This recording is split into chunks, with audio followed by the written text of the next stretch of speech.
You're listening to the N2K Space Network.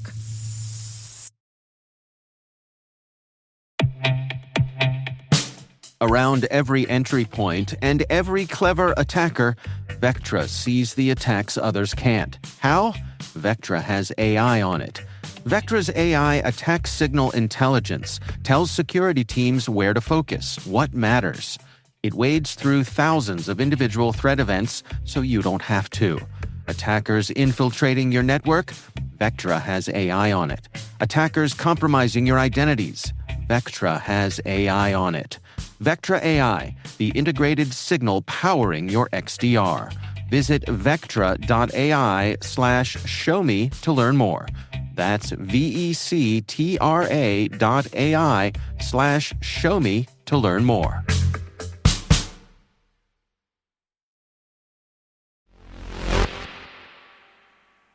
The bright spot in a lot of space industry news lately, financially anyway, tends to have defense tied to it.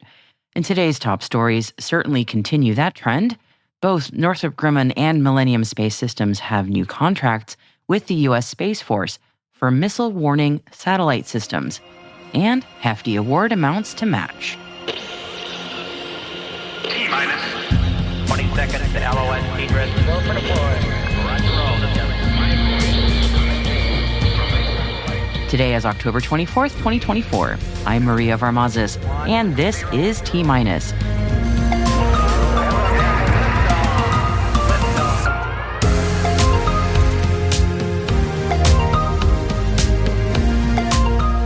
Northrop Grumman and Millennium Space are awarded contract extensions from the USSF.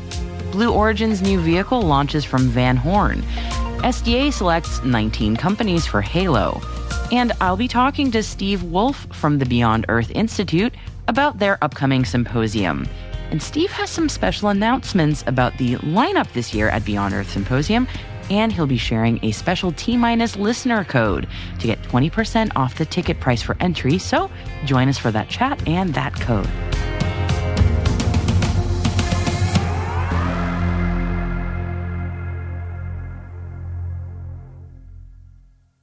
Let's dive into your Thursday Intel briefing. The U.S. Space Force has awarded Northrop Grumman a $1.8 billion contract extension for the production of 2 advanced missile warning satellites. These satellites are part of the Next Generation Overhead Persistent Infrared Program, or the NextGen OPIR, designed to enhance detection of missile threats from the Northern Hemisphere. Northrop Grumman satellites will be placed in highly elliptical orbits and are slated for launch in 2028. The contract extension follows a successful design phase, transitioning into manufacturing and integration, making the total contract value $4.1 billion in all. Hand in hand with that award, Northrop Grumman released its third quarter 2024 financial results today, demonstrating continued growth in its aerospace and defense technology sectors. And Millennium Space Systems, which is a Boeing company, has been awarded a $386 million other transaction agreement with the U.S. Space Force Space Systems Command to deliver an additional 6 Missile Track Custody, or MTC, satellites in support of its Resilient Missile Warning and Tracking Medium Earth Orbit EPOC-1 program. Millennium Space Systems will deliver 2 planes of satellites, or 12 MTC satellites in all, plus their associated ground systems and missions operations. The spacecraft will carry a Boeing-provided electro-optical infrared payload with an advanced sensor technology for high-resolution tracking and custody capability from medium Earth orbit. After 2 previous scrubs, Blue Origin launched an uncrewed New Shepard mission from Van Horn, Texas yesterday.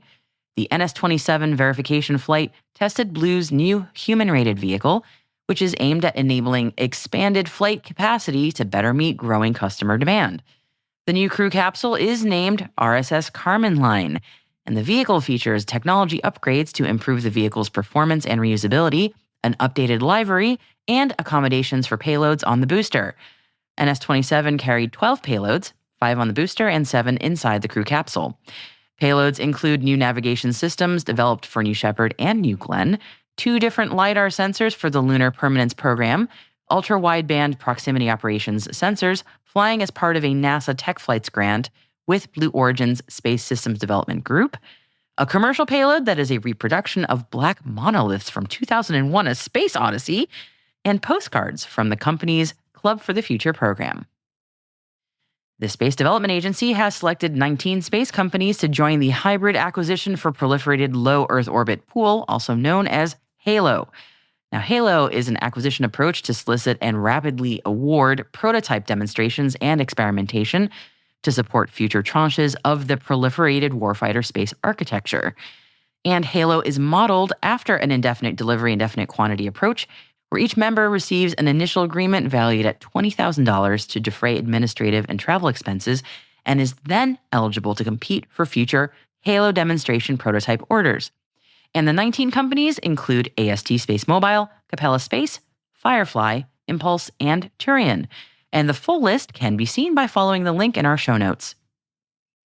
The American subsidiary of Eutelsat Group has reached a partnership agreement with Iridium Communications to provide Iridium Certus and Iridium satellite time and location services to U.S. government customers. Eutelsat America and OneWeb Technologies will now offer an enhanced global navigation satellite system resilient low Earth orbit Ku-band L-band solution by adding Iridium Certus and Iridium STL services to its portfolio of government services. And finally, NASA astronauts Matt Dominic, Mike Barrett, Jeanette Epps, along with Roscosmos cosmonaut Alexander Grebenkin, are heading back to Earth. Their Dragon capsule undocked from the forward-facing port of the International Space Station's Harmony module last night, and the crew are expected to safely splash down off the Florida coast in the early hours of Friday, aka tomorrow morning. The Republic of Cyprus is the latest nation to sign the Artemis Accords and commit to the responsible use of space for humanity. That makes Cyprus the 46th signatory, say that 5 times fast, to join the coalition.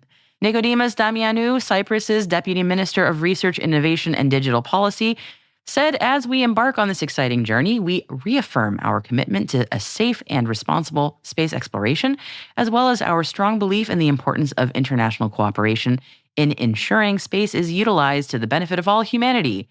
Cyprus, as a European Union member state, is capitalizing on its geostrategic location between 3 continents and aspires to play an integral role in the international space community.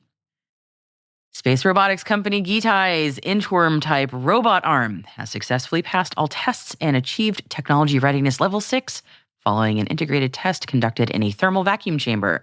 The test was held in a simulated lunar South Pole environment, and at the lowest temperatures, the environment reached negative 140 degrees Celsius. That is mighty cold. The Gitai inchworm-type robot arm successfully performed continuous inchworm-type locomotion for 29 hours, covering a distance of approximately 1 mile. Pretty cool. L3Harris Technologies and Palantir Technologies have announced a strategic partnership to propel advanced technology development and accelerate L3Harris's digital transformation. The companies say they will work together on defense and space platforms to enable new levels of capability and resilient connectivity across the joint all-domain network, ensuring that warfighters can make more informed decisions faster to protect U.S. and allied security. And we're keeping that financial train going as Honeywell has also supported their third quarter financial results. The company reported third quarter year-over-year sales growth of 6% and organic sales growth of 3%, highlighted by strength in defense, what else, and space, along with their commercial aviation and building solutions divisions.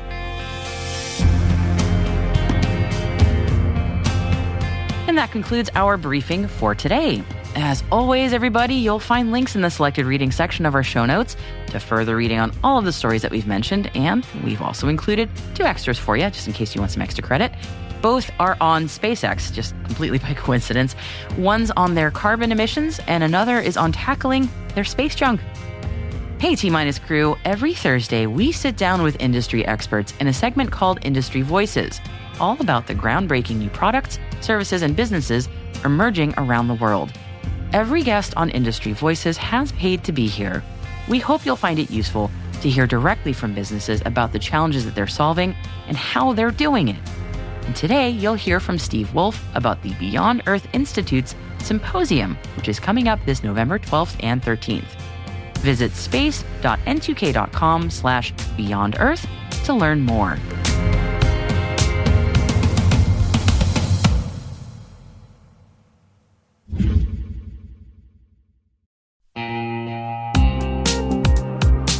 Quick question. Do your end users always, and I mean always without exception, work on company-owned devices and IT-approved apps? I didn't think so. So my next question is, how do you keep your company's data safe when it's sitting on all those unmanaged apps and devices? 1Password has an answer to this question: Extended Access Management. 1Password Extended Access Management helps you secure every sign-in for every app on every device, because it solves the problems traditional IAM and MDM can't touch. And it's now available to companies with Okta and Microsoft Entra, and in beta for Google Workspace customers. Check it out at onepassword.com/cyberwire. That's onepassword.com/cyberwire.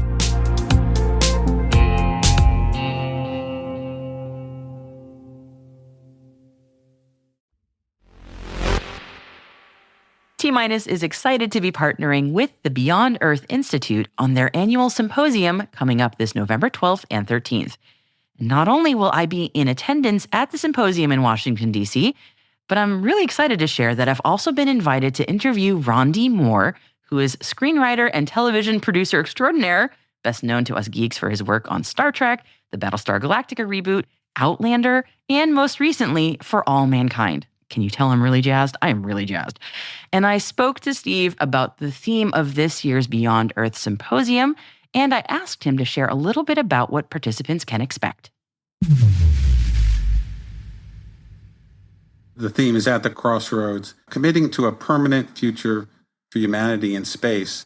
It's really multi-level. In one sense, it's we're at the crossroads because we have probably one of the most consequential presidential elections coming up. And, that's consequential for space as well. Even though the Biden administration has largely followed the policies of the previous Trump administration, there's still a divergence attitude towards that. So there will be a transition. There will be transition teams that will be selected. And one of our first panels that we're going to have is a panel of people who were senior policy people who have been on presidential transition teams for NASA, and they're going to get into a deep conversation about what that means. We'll have representatives from both political affiliation, so that should be interesting dynamic. But moving beyond that, we are very much in a transition into our capability for humans to access and live and work in space. We just saw Jared Isaacman, who did the first commercial spacewalk. And Jared is going to be joining us. He's going to be joining us virtually for a conversation about that and his vision for the future for humans in space.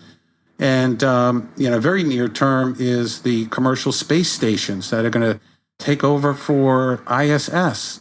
And this is an important conversation because even though we're committed to this, committed to commercial space stations in LEO, there's so much work to be done, and there's big questions about whether NASA is sufficiently funding this effort and committed to it over the long term.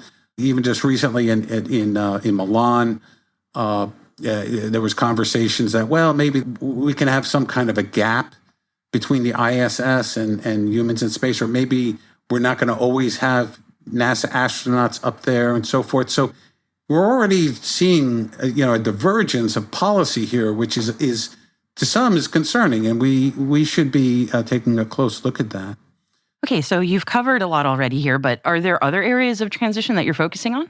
The biggest transition we're looking at is towards the lunar surface and the resources that are there and the resources beyond that in the asteroid belt. But most immediately is the next big step is getting back to the moon.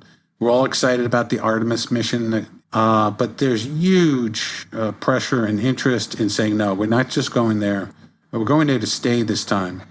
And what does that mean from an economic standpoint? How do we establish ourselves and establish the lunar sphere, if you will, in an economic context that's sustainable over the very long period of time? And NASA, the administration, the international community has been wrestling with this. What do we mean by a cislunar economy? And even as we all know, there are dozens of missions that are planned to go to the lunar surface. We're going to dig into this question of, the U.S. and its allies are no longer the only game in town.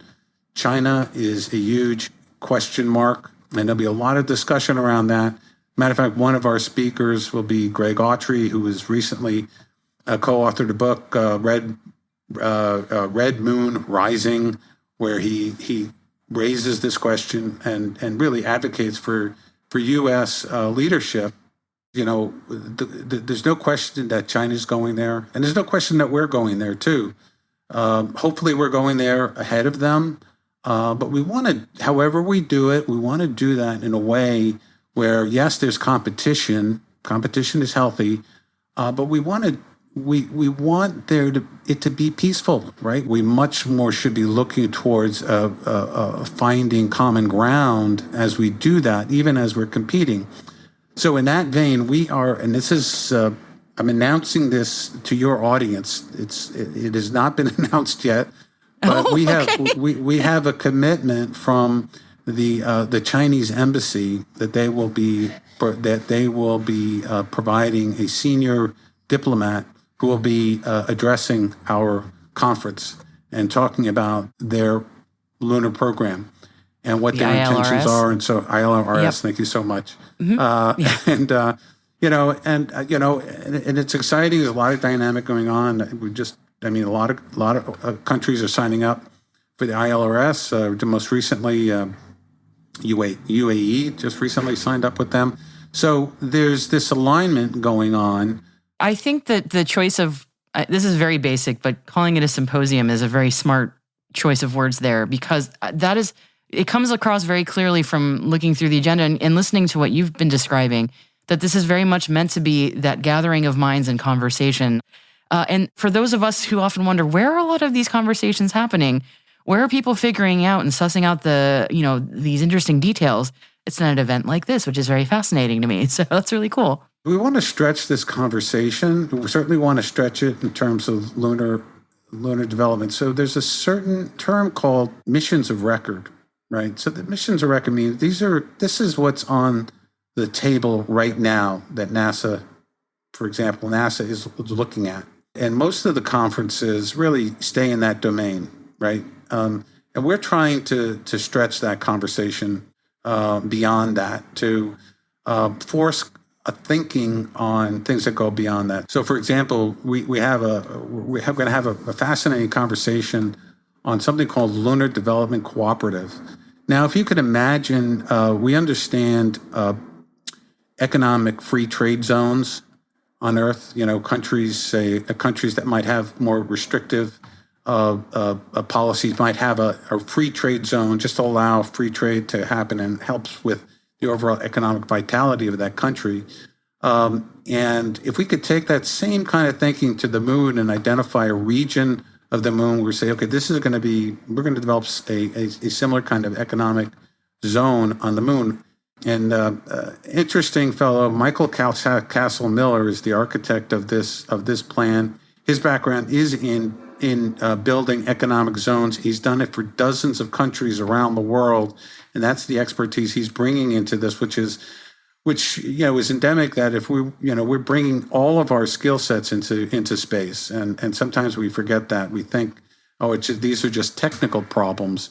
Well, there's more than the technical problems. It's the organizational structures that will help to drive this development.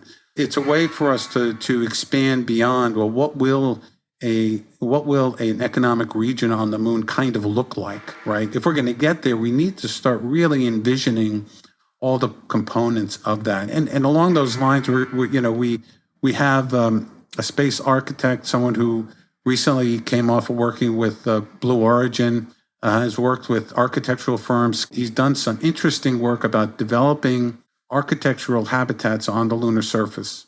And he's now working with Beyond Earth and has helped us to conceive of large-scale habitats on the lunar surface. And he's looking at it from what are the technical requirements, what are the TRL's limitations or levels that we need to get to. And it just, again, it's that kind of thinking that takes us out of, these very limited habitat, small habitat thinking for space and trying to expand it to a large extent. It's an interesting cross-pollination. Yeah, I see that. Yeah, it is this arc of saying, okay, we have to deal. There are some near-term issues that we've got to deal with, and then thinking outwardly in terms of stretching our mind to consider other bigger possibilities. But we do want to come down to earth. We do want to, so to speak, we do want to be very pragmatic in terms of understanding that there are challenges. And we're going to have a very interesting panel that's going to be headed up by Karen Chenoweth, who is a leading consultant. She teaches at Georgetown. She spent many years at SpaceX on their a government affairs team. And she's going to be heading up a panel that's going to be asking, what are your listeners are very aware that there's still a big conversation on this topic of mission authorization and how is the U.S. government going to handle novel space activities and that are coming online. So it's changing very rapidly, and from manufacturing to in-orbit transfer to human habitation in space, commercial habitation. So there's a lot of open regulatory and policy questions around that, not the least of which is, what agencies are going to have the primary authority around that. After, at least 5 years, we still have not got settled on this, if you will. And it's not going to be settled on this administration. And so it's going to really be up to the next administration. So therefore, that's an important part of the conversation as well. So you see overall, Maria, we're looking at, we're very grounded as to where we are today. We take a very much of an approach, okay, where do we want to be 50 years from now, 100 years from now, and really trying to work that pathway from where we are today into the future.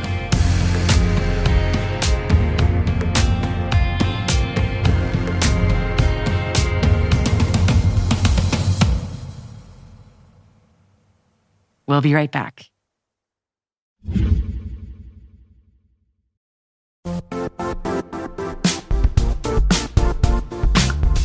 The IT world used to be simpler. You only had to secure and manage environments that you controlled. Then came new technologies and new ways to work. Now, employees, apps, and networks are everywhere. This means poor visibility, security gaps, and added risk. That's why Cloudflare created the first-ever connectivity cloud. Visit cloudflare.com to protect your business everywhere you do business.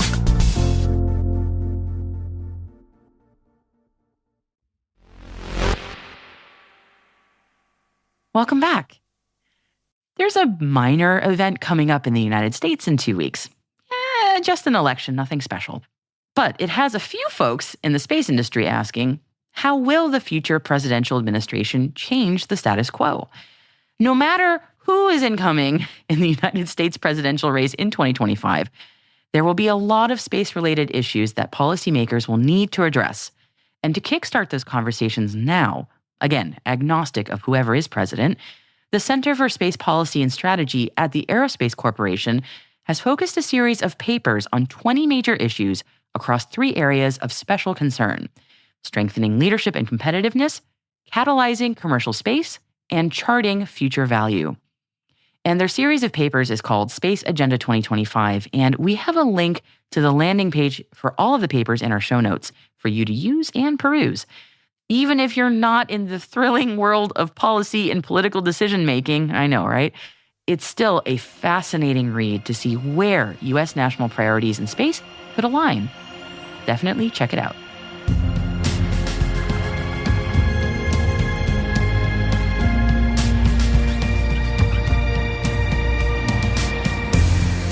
That is it for T-Minus for October 24th, 2024, brought to you by N2K Cyberwire. For additional resources from today's report, check out our show notes at space.n2k.com. And we're privileged that N2K and podcasts like T-Minus are part of the daily routine of many of the most influential leaders and operators in the public and private sector, from the Fortune 500 to many of the world's preeminent intelligence and law enforcement agencies.